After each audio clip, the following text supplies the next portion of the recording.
start off, and then Danielle to end our evening. So we'll let Kenton start this over. There you go, sir.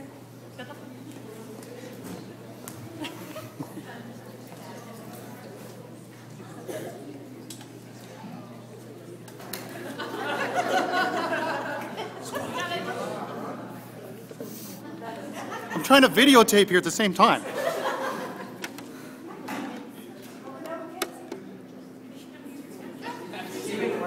That's it? Can you move a little bit? Stand on the second one. Stand on the second one.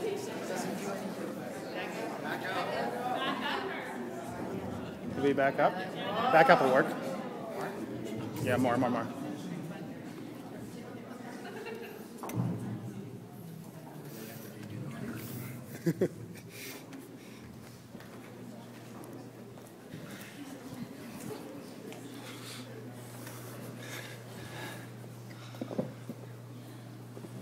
name is Kenton James Melvin. I am 17 years old. I was born on November 5th, 1995 in Terrace, BC, and have lived here ever since.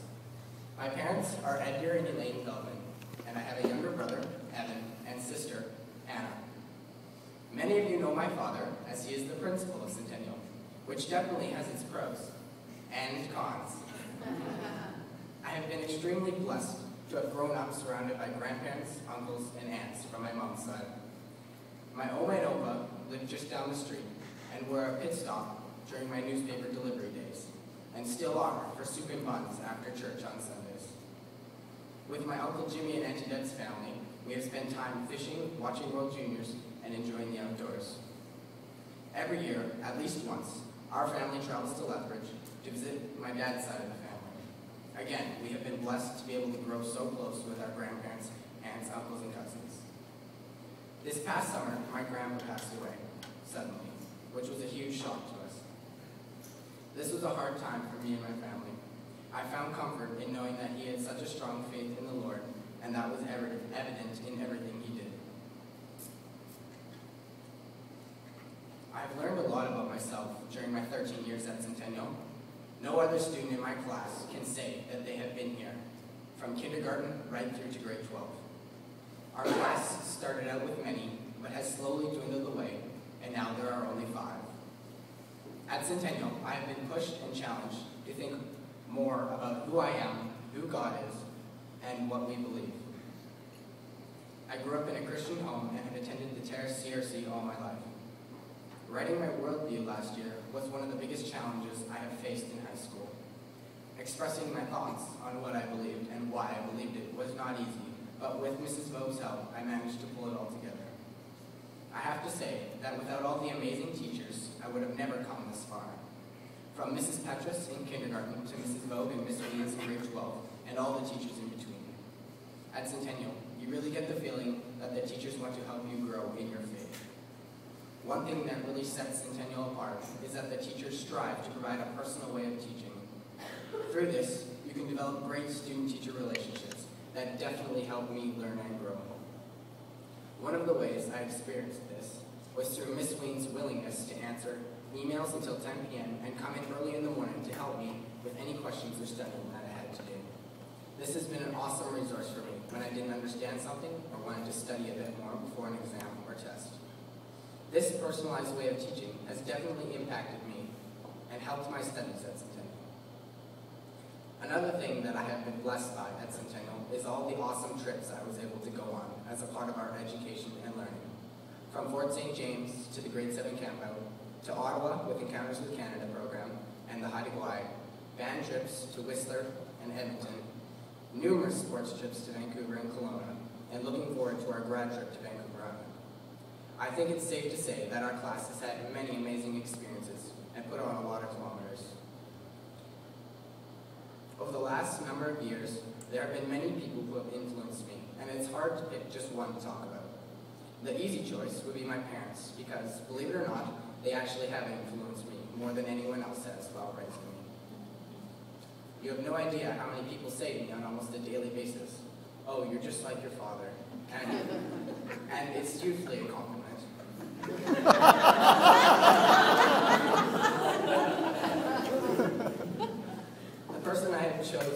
The person I have chosen to talk about is my opa, or for those of you who are not familiar with the word opa, it's Dutch for grandpa. My opa has influenced me in many ways. Most notably is that he is responsible for kickstarting my love for fishing. He has taught me everything there is to know about fishing, and I have so many amazing memories that I will never forget. He would take me out after school, after dinner, and before the break of dawn, whenever we could find an hour or two of spare time. We could spend all day at the river, and often have, if we had no other commitments that day. However, the thing I admire most about my opa is the amount of time and energy he puts into the Terrace Church's food bank. He is now the president of the food bank, and always seems to be busying himself with picking up food or organizing the load that has just come in. I'm very inspired by his great love for helping others in this community, and how he gives up so much of his time to make a difference. His love for his family and the Lord shows through in everything he does, and it's contagious. My opa is someone who I look up to and greatly respect, and I guess you could say he's one of those people you want to be like when you grow up. Unfortunately, if I do head off to university next year, I will greatly miss our outings to the river, and I'm not quite sure how I'm going to cope with no coho fishing season. The first word I learned how to say was ball, and I had been throwing them ever since, or long before I could talk about them. Anyone who knows me knows that I love to play sports, and not just one sport. I like to play them all, or as many as physically possible. Volleyball is definitely my sport of choice, and I hope to play at the university level next year. However, I also love basketball, soccer, badminton, and have played these sports since grade 6. And I have my 6th grade volleyball uniform all the way to my grade 12 basketball uniform hanging on the wall. Those are all the ones that I've worn for all the different sports I've played at Centennial. I love to compete and push myself to the limit, and I guess you could say I'm kind of competitive. And I think we all know where I get that from. One would think I would be content with all these sports, but no. I pushed and pushed, year upon year, to convince my parents to let me play ice hockey. But the answer was always, you're too busy with the sports you're playing now. You don't need another sport on your hands. I obviously strongly disagreed with them. Nevertheless, it was probably for the best, seeing that somehow I had to fit school into the chaos of all my extracurricular activities. And to think the activities stopped at sports. No. I love hiking, snowshoeing, biking, camping, fishing, snowboarding, and almost anything that will get me out of the house and into the mountains, which tower around us on all sides here in Terrace. I am so spoiled to live here, surrounded by this beautiful scenery that I take for granted every day, and never really realize how amazing it is until I visit family in Alberta.